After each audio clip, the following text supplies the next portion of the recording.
The autumn wind howled through the streets of Boston that evening, carrying with it the scent of wet pavement and fallen leaves.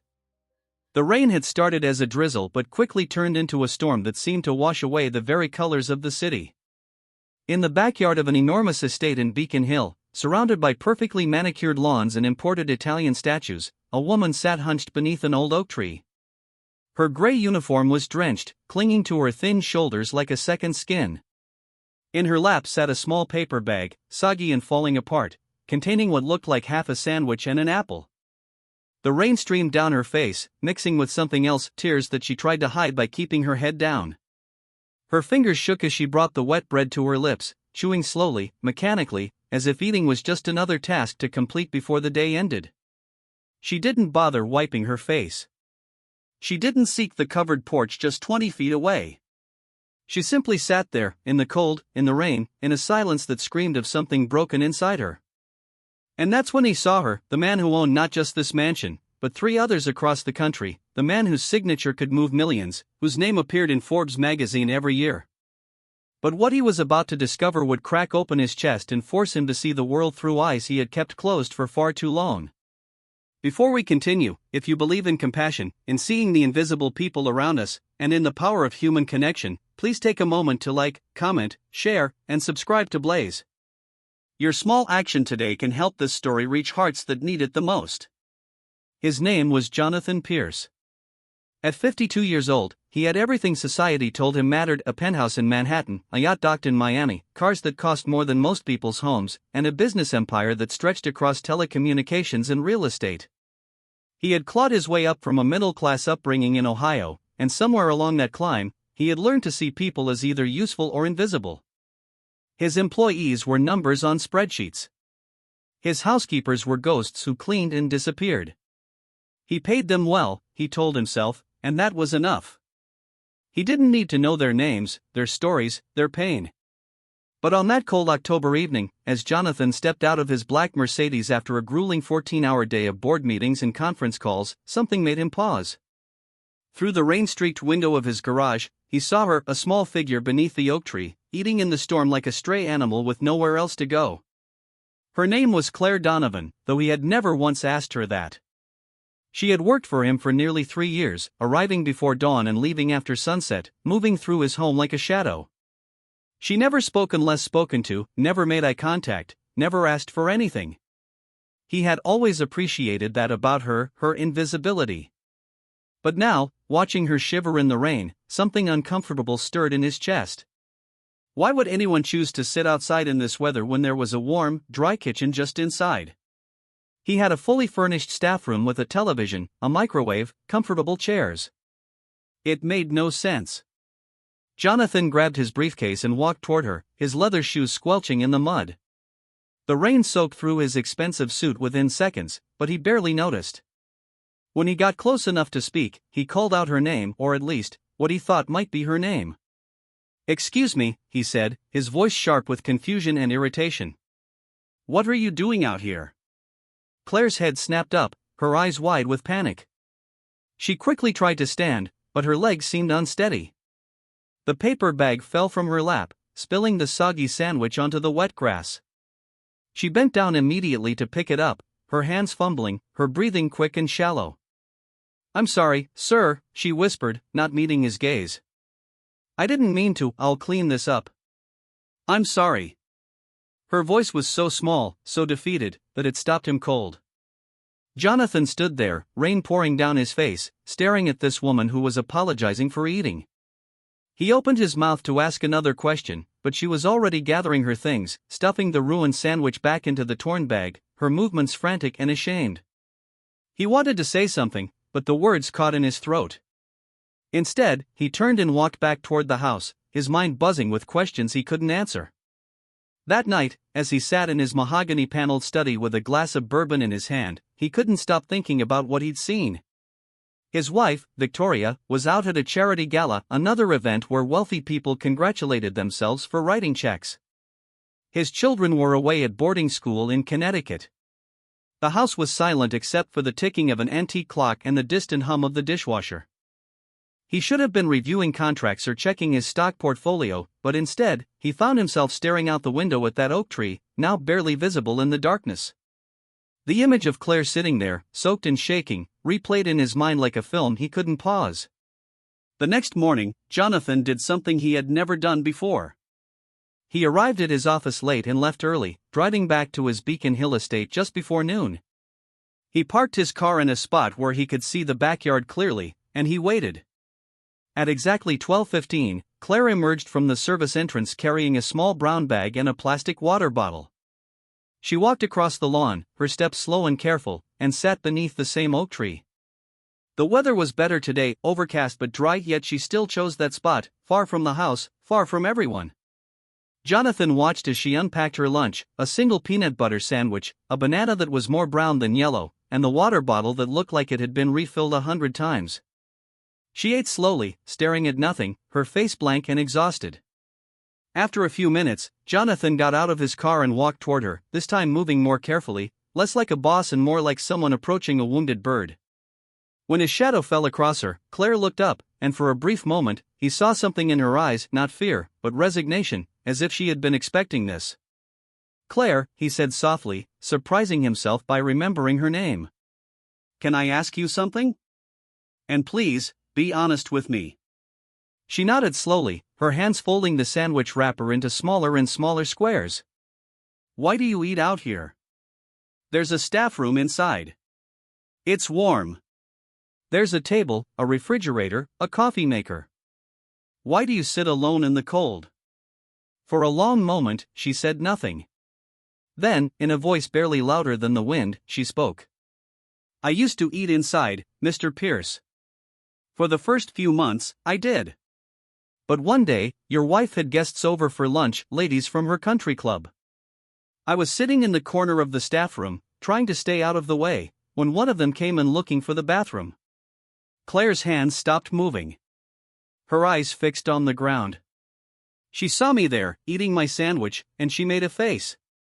Like I was something dirty. Then she went back to the dining room, and I heard her say to your wife, 'Victoria, do you really let the help eat so close to where you entertain? It's rather off-putting.' I heard your wife laugh and say, 'You're right. I'll make sure they know to keep their distance.'" The words hit Jonathan like a punch to the stomach. He remembered that day vaguely. Victoria had hosted some fundraiser luncheon. He had been in New York for meetings. But he had never asked what happened. He had never thought to ask. After that, Claire continued, her voice trembling now, "I didn't want to make anyone uncomfortable. So I started coming out here. It's quiet. Nobody sees me. Nobody has to be offended by my presence." She tried to smile, as if to soften the blow of her words, but it came out broken and sad. "I don't mind the rain, sir. I've gotten used to worse." Jonathan felt something crack inside him, something he had built up over years of climbing ladders and closing deals, a wall that had kept him safe and separate from the messiness of other people's lives. He looked at this woman, really looked at her for the first time, and saw the lines of exhaustion etched into her face, the way her uniform hung loose on her frame as if she had lost weight, the band-aid wrapped around her thumb that suggested she had cut herself and kept working anyway. "Claire," he said, his voice thick, "I'm so sorry. That should never have happened. You have every right to eat inside, to be warm, to be treated with respect." She shook her head quickly. "Please don't apologize, sir. You've been very generous. You pay me well. I'm grateful for this job." But Jonathan could hear the emptiness in her gratitude, the kind that comes from someone who has learned not to expect more than survival. Over the next several days, Jonathan found himself doing something he had never done in all his years of wealth and power. He started paying attention. He noticed that Claire arrived every morning at 5:30, a full 2 hours before any other staff member. He noticed that she never took breaks except for that brief lunch under the tree. He noticed that she moved through the house like someone trying to take up as little space as possible, as if her very existence was an imposition. One evening, after everyone else had gone home, Jonathan stayed late in his study and waited. When Claire finally emerged with her coat and bag, heading toward the service entrance, he called out to her. She froze, turning slowly with that same look of quiet panic he had seen before. Claire, can we talk for a moment? Please, sit down. He gestured to one of the leather chairs in his study, but she hesitated, glancing at the expensive furniture as if sitting there would break some unspoken rule. Finally, with a small nod, she perched on the edge of the chair, her hands folded tightly in her lap. I need to know more, Jonathan said, pulling up a chair across from her. Not as your employer, but as someone who realizes he's been blind. Why do you come in so early? Where do you live? Claire's eyes widened slightly, as if the question itself was strange, as if no one had ever cared enough to ask. I live in Dorchester, sir, she said quietly. It's about an hour and a half away by bus. Sometimes 2 hours if the connections are slow. I come early because I have another job. I clean offices downtown from midnight to 4 in the morning. Then I come here. Jonathan felt the air leave his lungs. You work all night and then come here? When do you sleep? She looked down at her hands. I sleep a few hours in the afternoon, between 3 and 6, before I go to my night job. It's enough. It's not enough, Jonathan said, more forcefully than he intended. Claire, why? Why are you working yourself like this? For the first time, tears appeared in her eyes, though she blinked them away quickly. My daughter, sir. Emma. She's 16. She's smart, so smart. She got accepted into a private school in Cambridge, one with a science program that could help her get into MIT. It's her dream to become an engineer. But the tuition is $20,000 a year, and even with the scholarship she got, I still have to cover $10,000. I've been saving every penny for 3 years now. She's a junior this year. Just 2 more years and she'll be free. She'll have opportunities one never had. The weight of her words settled over the room like a heavy fog. Jonathan sat back in his chair, his mind reeling. This woman, who cleaned his toilets and scrubbed his floors, who ate soggy sandwiches in the rain so as not to offend his wife's friends, was sacrificing her health, her sleep, her very life, so her daughter could have a future. And he had never even noticed. Your husband? Jonathan asked gently. Claire's face tightened. He died 7 years ago. Heart attack. He was a construction worker. We didn't have insurance. The hospital bills took everything we had. After he passed, it was just me and Emma. I promised him I'd take care of her. I promised I'd give her a better life. Jonathan felt something he hadn't felt in years, shame. Deep, burning shame. Not the kind that comes from making a bad business deal or losing money, but the kind that comes from realizing you've been standing on someone's back without ever looking down to see their face. The next morning, Jonathan did something that shocked everyone in his household. He called a family meeting, something that hadn't happened in years. Victoria, who had flown back from a spa weekend in the Berkshires, sat at the dining table with a look of mild irritation. Their 2 children, Madison and Carter, were video called in from their boarding school. And then, to everyone's surprise, Jonathan invited Claire to join them. What is this about? Victoria asked, her perfectly manicured nails tapping impatiently on the table. This is about how we've been living, Jonathan said, his voice steady. He looked at Claire, who stood near the doorway looking terrified. This is about remembering that the people who work in this house are human beings with lives and struggles and dreams. Claire here has been working 2 full-time jobs, sleeping 3 hours a night, so her daughter can go to a good school. And we've treated her like she's invisible. Like she's something to be hidden away when company comes over. Victoria's face flushed red. Jonathan, this is hardly the time. No, he interrupted, his voice firm. This is exactly the time. Claire, I want you to know that effective immediately, you're no longer working nights. I'm covering your daughter's tuition for the rest of high school, and if she gets into MIT, I'll cover that too. You're also getting a raise, and you'll be eating inside this house, in the dining room if you want, and if anyone has a problem with that, they can leave. The room went silent. Claire's hand flew to her mouth, tears streaming freely down her face now. Mr. Pierce, I couldn't possibly. You can, and you will, Jonathan said, his own voice cracking. Because you've already given more than anyone should ever have to give. And because I'm tired of being the kind of man who doesn't see the people around him." Victoria stood abruptly and left the room, her heels clicking angrily on the marble floor. The children on the video call looked uncomfortable, unsure of what to say. But Jonathan didn't care. For the first time in decades, he felt like he was doing something that actually mattered. In the weeks that followed, everything changed. Jonathan personally drove to Dorchester to meet Claire's daughter, Emma, a bright, articulate young woman with her mother's quiet strength and a spark of determination in her eyes.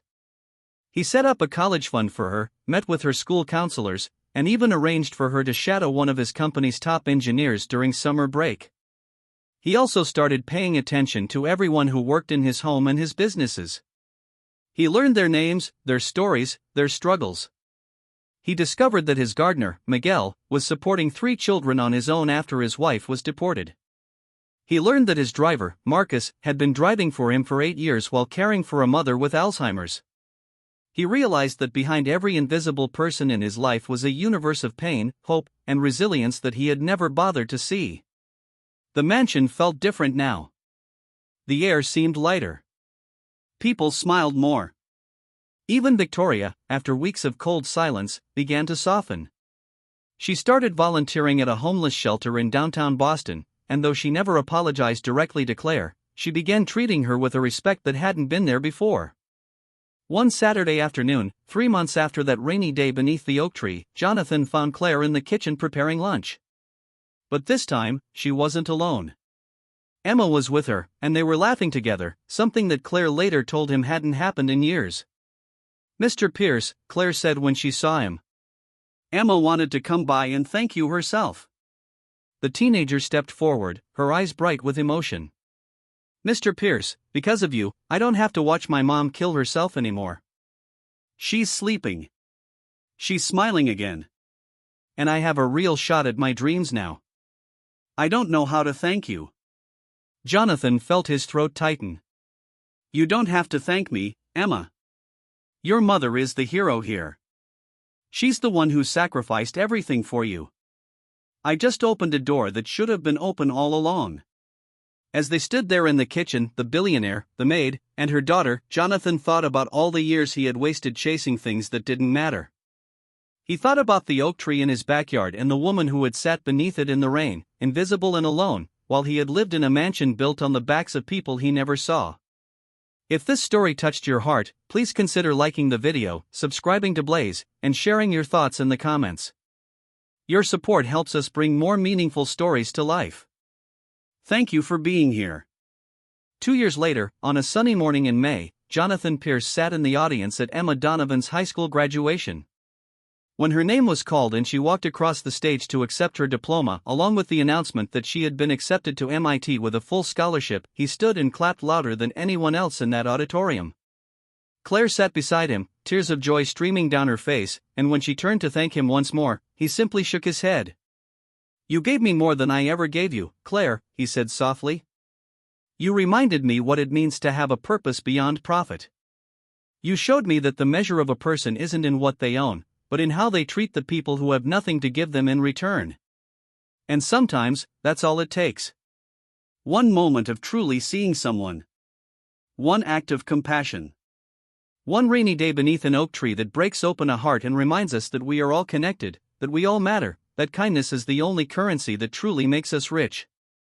Jonathan Pierce still lived in that mansion in Beacon Hill. He still ran his companies and attended his board meetings. But he was no longer the same man.